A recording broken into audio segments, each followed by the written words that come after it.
Comunidade afetada suku bebono hamutuk atus tolu simona indemnização husi governo. Ia fulang hirak liba, governo li husi equipa conjunta, nebe liderado husi secretário Estado assunto toponímia no organização urbana, halau despesa administrativa ba comunidade ia área tasi ibum bebonuk, no mota nining, tamba considera fatil risco no propriedade Estado niang. Chefe suku bebonuk Alfredo da Costa de Hang, entre vítima despejo administrativo hirakne, maioria hetang ona indemnização do governo. No iha uma kain rua katolo maksidauk simune direito, tamba sira rasik la coiba confirma no abandona, mas que dados completo ona ia Ministério Obras Pública.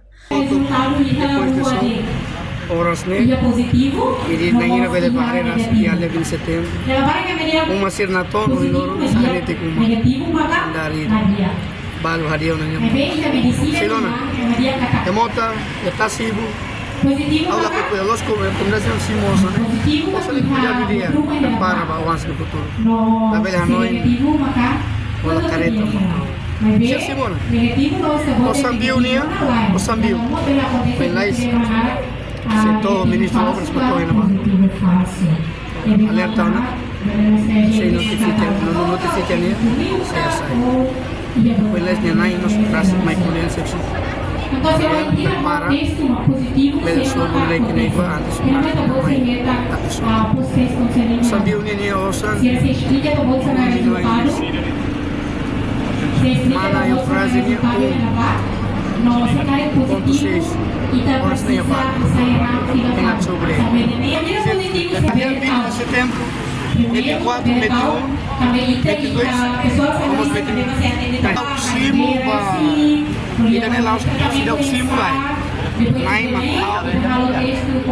la besi bayar awal itu sekali dia sir juventude sir dia naik sir bati itu sir bakul sir dan siau ada sonida tasibu a posonida nomor mana saya korban mana kerlaya nya abandona dia depois ele me usava o Ronia para confirmar iya agora se ele halon termo aceitação de obras al dia 24 ida al dia 21 ia naik rua tole la 22 dia potong daru sebenarnya komplit de obras hamba sempre termo obras la hora itu seria desenho ida antes mais sobre Reportagem Melda Fátima, Televisão Timor Pos. Janela informação ba emogoto. Atua tem informação atual dia kliu. Kita haluha. Haneham botão subscribe, like. Halo comentário no fahe tutang ba media sosial hotu.